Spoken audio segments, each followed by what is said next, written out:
Hey TV fans, Board now back with you on this video. I'm going to be talking about Yellowjackets Season 3 Episode 4. It's called 12 Angry Girls and One Drunk Travis. Love the episode title. Shame on me really, because it was only after the episode had finished and I realised that it was a 12 Angry Men reference, which is just so perfect. I do wonder what the One Drunk Travis part means. Maybe I'm overthinking it. It could just be a gag of, well, Travis, apart from Coach Ben, who is the guy on trial, is the only other male at the trial. So it could be a joke. Then you have mostly women in this case, and then you have the one guy. It could also be a reference to maybe Travis still being under the influence of Lottie and maybe her berries. It's another good episode. I think the season's progressing nicely. This and the last episode are the best two of the seasons, I think. I have seen mixed feelings on this episode online so far. It's a little weaker than last week's just because the adult stuff was better in last week's, but the main meat of the episode is the trial, which the girls put Coach Ben under, having brought him back to camp. And all of that stuff I really like. I think there's some fantastic stuff in it. So that stuff all pretty much delivered. I definitely have some nitpicks of the episode, especially in the adult timeline.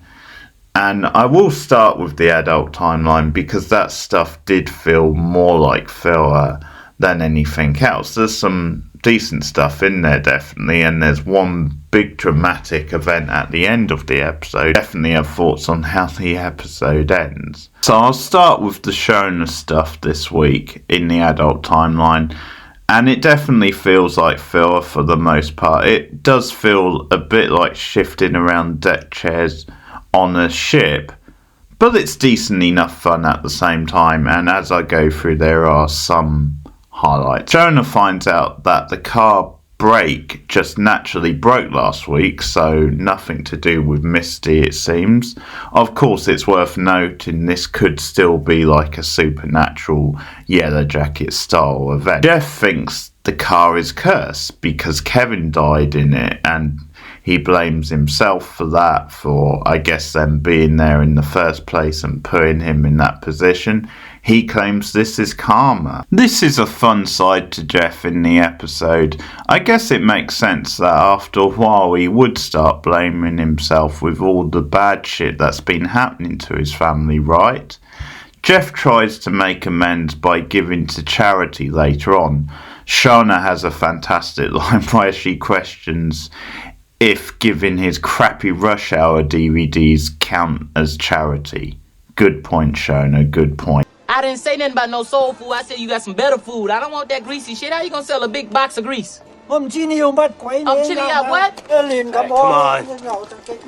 I'm no punk bitch. I ain't no punk bitch neither. Jeff later drives himself and Shona to volunteer at Misty's nursing home of all places.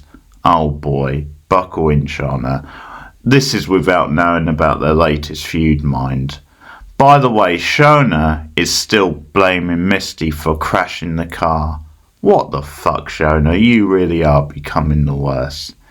Jeff is fun comic value as he's entertaining the old folks later on, helping Randy out during the bingo calls.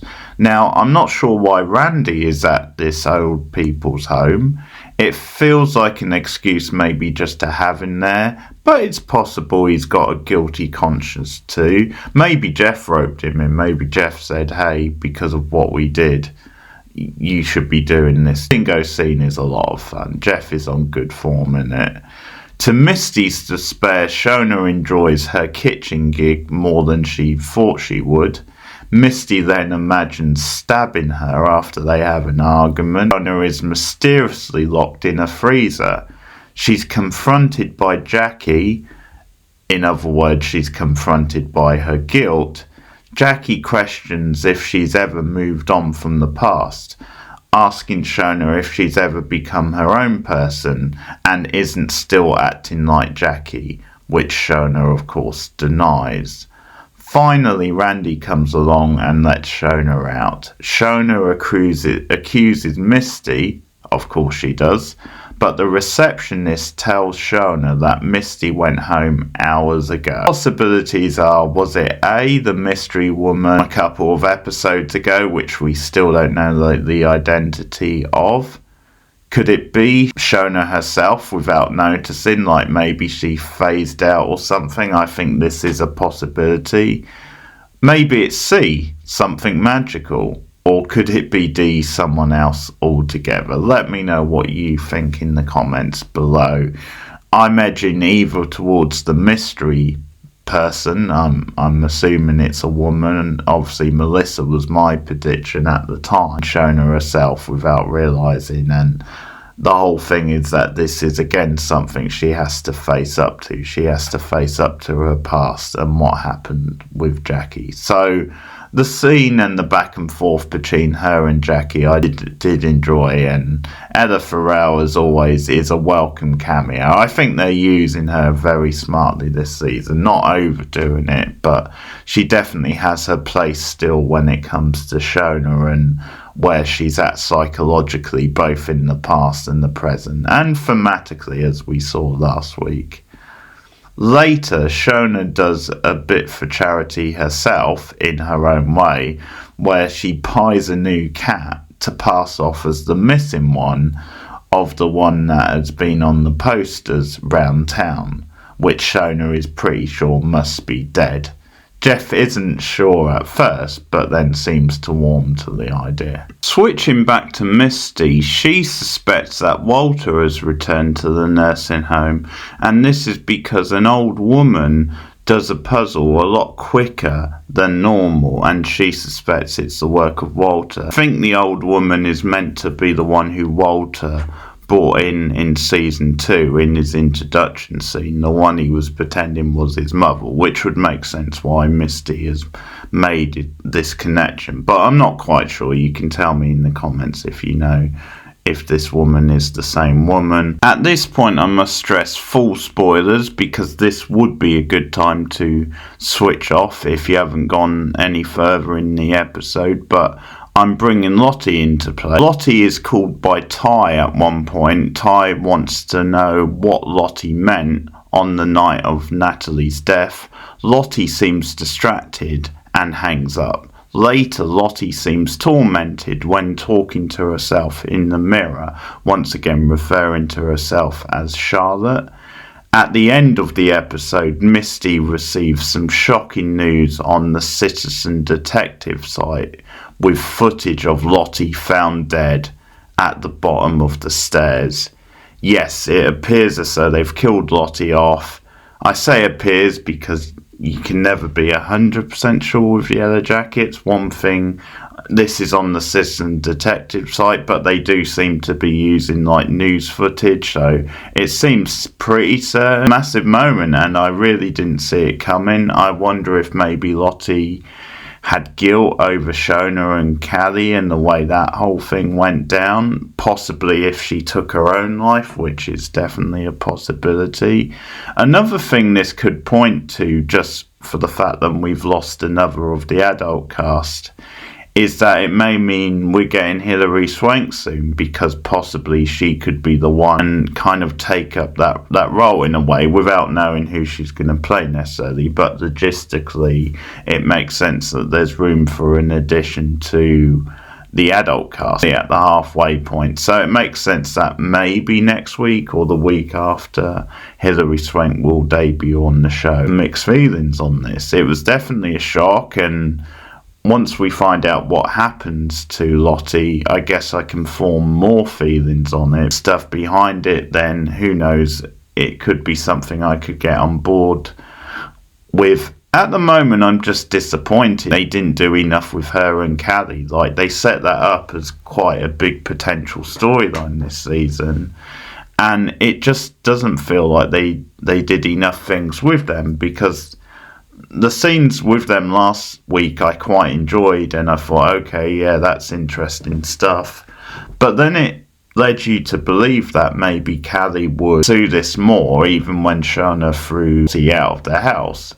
And that's what I was hoping. I thought there's definitely more things to explore with Lottie, and there's definitely more to do with her and Callie. Callie is barely in the episode, by the way, this week. She appears briefly in the scenes with Jeff and Shauna early on. So that is definitely one disappointment. Then we're not getting more of that dynamic. Then we will get the answers finally to the stuff with Lottie and Travis, which was brought up in the first season. To wait and see, but I can say for sure that is one disappointment, and at the moment I have mixed feelings. It's no doubt a big dramatic end to the episode, at least. Finally, Ty and Van, and I'm still enjoying their stuff, they decide to test the wilderness by planting a Queen of Hearts card to see if a random stranger picks it up. So this goes back to Ty's theory that they're doing like a balancing of the scales as in the wilderness, which she thinks will help continue to cure Van's cancer. So the idea is that if a random stranger picks it up, then that's a sign that maybe he's supposed to be a sacrifice. And a guy on the street does pick it up. Ty sees that as a sign. Later, her and Van follow him to his apartment, I think it was, and the door is unlocked. Ty sees this as another sign. So the idea is that they're going to go inside and kill the guy. Van says she wants to live, but not this way. She says they should just enjoy whatever time she has left. And that leads to a change of plan. Ty takes her to New York and treats her to pretzel and a horse and carriage ride. And this is a beautiful touch because this was Van's dream day since they were young, and Ty gets to treat her to that. It's a beautiful and romantic scene in New York. We get a nice use of a Cranberry song, and it's very well done. I've been enjoying these two this season. Ty does have a moment to pause, and I've got to think that she's still in her mind thinking about the wilderness and things like that. But not that much of these two this episode, but I enjoyed what we got again. Moving over to the main event of the episode, Wilderness, with Big Coach Ben trial storyline. As the group march Ben back to the camp, Akira asks Shona and Van if their dreams last week represented something real. The other two dismiss it as nothing to worry about. Van has good reason, maybe, given her dream implies she could have started the fire. Later, Akira expresses this to Lottie, who agrees that they should take it more seriously. Natalie shuts down Shauna's demands that Ben be killed straight away by saying they must do it the proper way, and that's with a good old-fashioned style. Fuck yeah, here we go.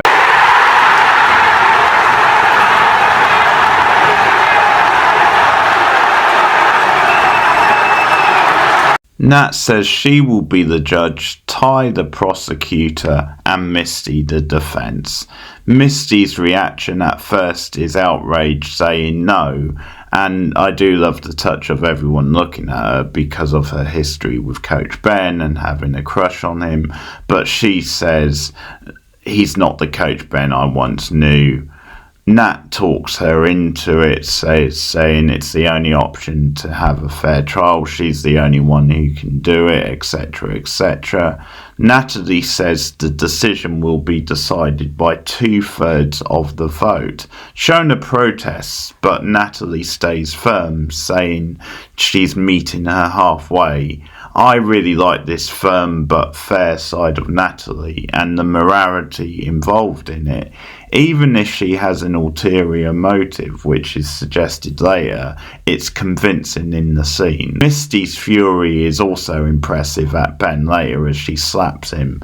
Ben says he didn't burn down the cabin. When asked to prove it by Misty, he simply says he can't because the trial is a farce, setting him up to lose. You can't really blame him for thinking that. Misty says if they are going to win, he can't use words like farce. Misty senses a challenge, which really is in character for her. Mari is the first witness. Before Ty gets going, Misty insists they swore her in, like a real court. Again, very in character, I love it. Misty challenges Ty on saying the experience with Coach Ben for Mari was traumatic. Natalie correctly points out that Ty stated it as an opinion, not fact. Mari says she thinks Coach kept her captive to keep himself safe because he was worried about what the girls would do to him. When under pressure by Misty, Mari later says that Coach Ben wanted to save her life. Misty questioned Shona on what she was doing at the time of the fire. Shona was writing in her diary. Misty tries to press her on that, and I agree with Ty and with Natalie, that's not really relevant. Nat is a good judge. Shauna repeats how Ben didn't help when she was in labour. The classic "I just pressed play" on a VCR line has come back to haunt him. Misty suggests that Shauna could have started the fire out of jealousy of Nat being named leader instead of her. I'm not sure this quite makes sense.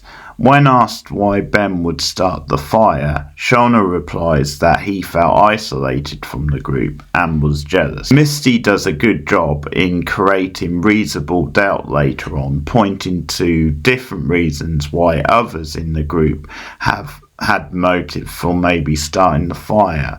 I loved her throwing Crystal's name in there because, of course, only Misty knows what happened to Crystal, and Crystal, as far as we know at least, is dead. So there's no chance of this coming back to haunt Misty. Oh, that's the story of, that's the glory of love. My mama told me. Lottie, who more and more seems like one of the saner Yellowjackets, agrees. Shauna tells Ty that Nat knew about Coach's whereabouts. In a novel move, Ty calls Judge Nat to the stand. Hey, they are in the wilderness after all. The Yellowjackets leader testifies that she saw Coach Ben after Javi was sacrificed and before the fire. Ty asks why she didn't question Ben. Nat says she didn't know where he was. So this is where Ty catches her in a lie and reveals she knows that Natalie knew where the cave was. Nat claims she lied for the group's sake and says she didn't think Ben was a threat, believing he would just leave them alone and live his life in peace. It could be true, but on hindsight, she probably should have told the group anyway. Ty rips apart Nat for keeping things from them, saying it wasn't her place. The others, all fired up, agree. Enjoyed Nat still ruling from the stand. She kind of rocks in this episode. Misty calls Ben to the stand. This is the scene of the episode. Ben says that at first he hated teaching and it was just a stopgap job. But over time, he grew to love coaching the Yellowjackets. His annoying, fucking relentless line about them is great. He says he liked them because they were underdogs, just like him. Misty, he put her in charge of the equipment because he wanted to protect her from getting hurt. This is, if true, very sweet. He tells the story about how he covered for the girls with a food poisoning story the night before they got drunk before a game, adding he left because the girls had changed and he was worried for his safety. He doesn't understand their belief system but could never hurt them. Ben is proud of what they've done to survive. He didn't appreciate it before, but he says he should have. As he gives them this speech, most of the Yellowjackets, I'm guessing Shauna not included, are taken in and moved. It's a beautiful scene, nicely directed by Jennifer Morrison, who does a good job all episode.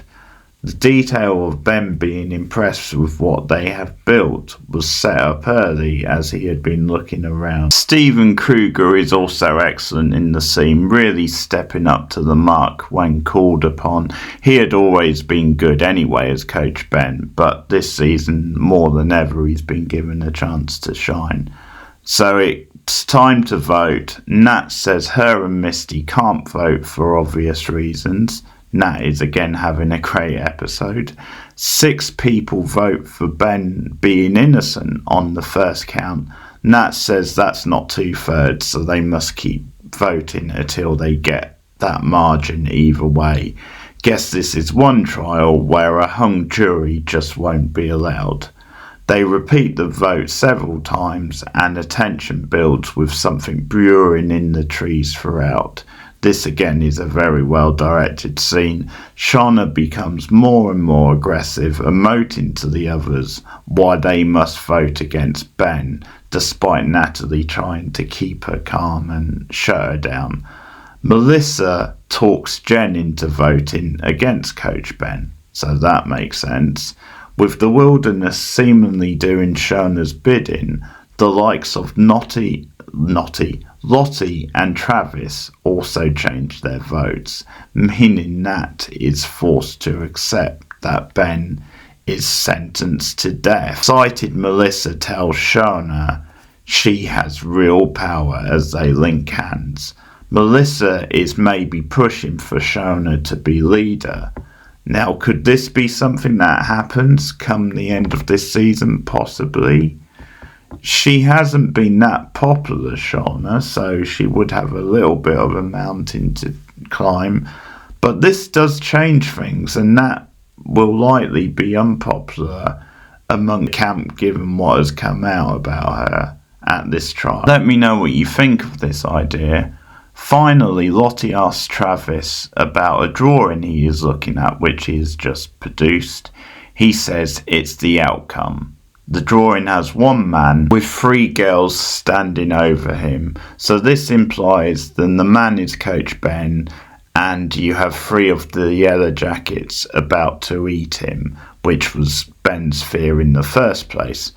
If this plans out, which of the Yellowjackets will it be? Shauna and Melissa seem strong candidates, obviously, but the third spot I would say is quite wide open.